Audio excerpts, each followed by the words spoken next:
Not the ocean! Not the ocean! Say no to deep sea mining! Say no to deep sea mining! Say no to deep sea mining! Say no to deep sea mining! Save our oceans! Save our ocean! Save our oceans! Save our ocean! Today we are protesting against deep sea mining. Right now we're outside the Jamaica Conference Centre where they're having meetings to decide the fate of our planet, whether or not they will go mine in the deep sea. So if you can imagine mining on land and what it's done to Jamaicans and our communities, imagine in the sea where we don't know enough about the flora and fauna there. We know more about the surface of the moon than we know about what's happening in our deep sea oceans. But we do know that the impact is going to be huge because those plant life, animal life, they take a long time to recover. Life is much slower under the water. They rely on the light coming in for the phytoplankton to photosynthesize and with the base of their food chain. So imagine now if we go and we mess with the sediments that could take decades to settle, even just from 1 year of mining. Yet the ISA is trying to give away a license to mine for 15 years for each company that's applying. And there are 30 companies right now. We don't want them to go into the deep sea. We want them to stop it before it starts. Imagine if you could have stopped one of those extractive industries like offshore drilling before it started, before there was so many oil spills out in the ocean. We can stop deep sea mining before it starts because we don't need those metals. We have enough metals here to recycle, and we need to create a recycling industry that can fuel our human needs, because oxygen is part of our human needs and 80% of our oxygen comes from the ocean. We also need the ocean to exist as a carbon sink because climate change right now, as much as it's killing us, that's with the ocean doing its best it can to protect us. So without our oceans, we are gone. Life started in the water, and if we mess with it, we could end it right there. What do you think about the ISA meetings that are being held? They'll be concluded tomorrow, but they've been closed door. What do you think about that? I think it's absolutely awful that it's been closed door, and they've started to open it up a little bit when they realize that they cannot have it up without the human impact that they're having. That the civil society has to have a voice because the ocean is ours. It's a global commons. It's for everyone on the planet. It cannot be a small group of people, of foreigners, just deciding what happens to all of the world's ocean. It has to be everyone involved. So that's why we are here as humans and civil society, to let them know you might think you're the smartest in the room, but it's not your decision alone. What would you say in terms of the Jamaican government and its involvement in this discussion? I think the Jamaican government wants to toe the line and try to go after profit and try to use language to make it seem as if they're being fair and balanced. There is nothing fair about losing our oceans. There's nothing fair about ecocide. There's nothing fair about genocide. So you can't toe the line about an issue like this. It's either they start, and once they start, we cannot stop it, or we stop it before it starts. So there's no in-between right now. Jamaica cannot still sit on the lanes and look at and wait for the other countries, because we have a vote too. So the ISA is headquartered here in Jamaica. It doesn't mean we have to bow down to them. The ISA responds to all the country members, and we are one of them. So if we say no, everybody say no, them cannot do anything. I want the Jamaican government to tell us that they care about us and say no to deep sea mining. I'm here protesting with the Jamaica Climate Change Youth Council. Even though not all of us are members, we do understand the detriment that deep sea mining has to our environment. And also, a lot of us here are professionals. I'm a realtor. There are teachers here. There are construction engineers, professionals from various industries. We all recognize that this not only has detrimental impacts to Jamaica's environment, but also our economy and our productivity as a whole. We will be largely affected by climate change. The time is already so hot. There is a coral reef scientist here who had informed us that there was a mass die-off event last year, and it's so hot that the reefs had not even had a chance to recover as yet.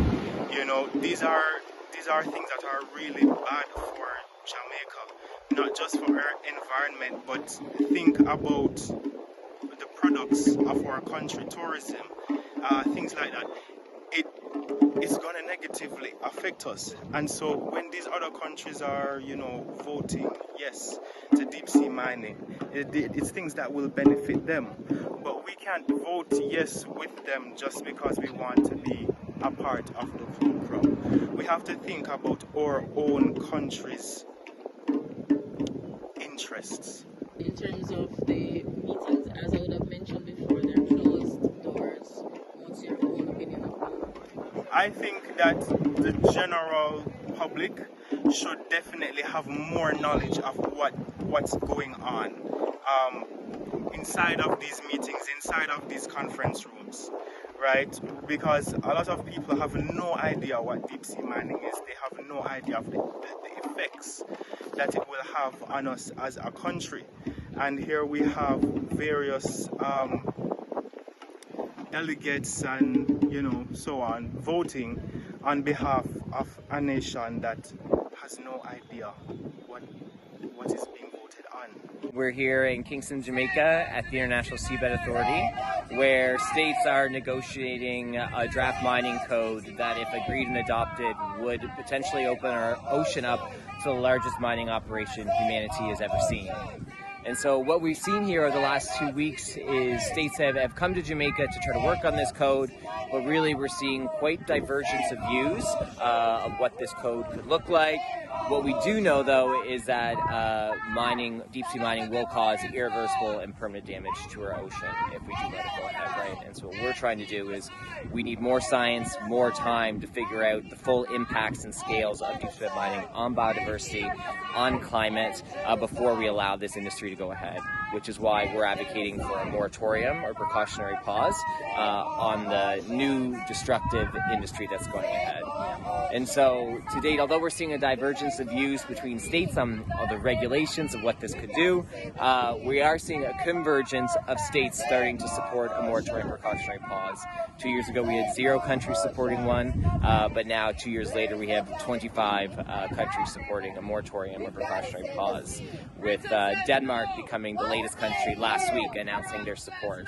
And a lot of them are citing this lack of scientific information that exists. And so it's too risky. We see people don't want the industry, and it's not worth it. And so that's why we're saying let's stop and take our time before we continue.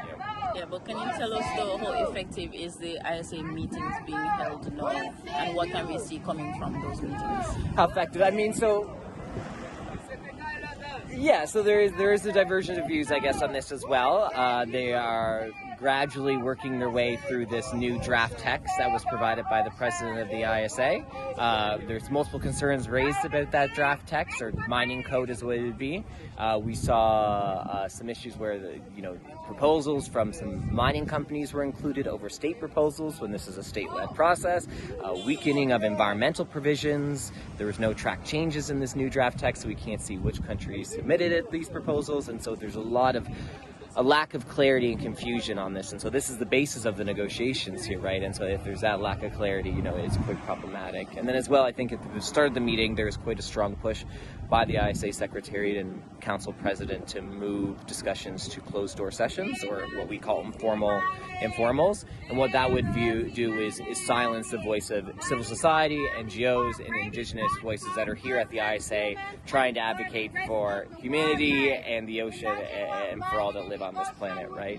And so that raises concerns of transparency and accountability at the ISA, and there's been lots of articles and reporting on these issues with conflicts of interest with the ISA and mining companies doing things behind closed doors. And so this is something we also want to highlight here, right, is that there needs to be a kind of a transformation at the ISA as a UN affiliated body, right? We need to be transparent, we need to be accountable. The whole point of this is the minerals from the deep sea are supposed to be used for the common heritage of humankind, right? And so we need to make sure that that that's what they're used for, and for the benefit of humankind, right? And that means it could be protected for others as well. You're not originally from here. Where exactly? No, I'm from Canada originally, yeah. And so visiting Kingston now and seeing a protest being demonstrated here across from the ISA, what are your thoughts on that? It's so great to hear, right? And I think it's just a testament of the growing momentum and resistance worldwide to this industry.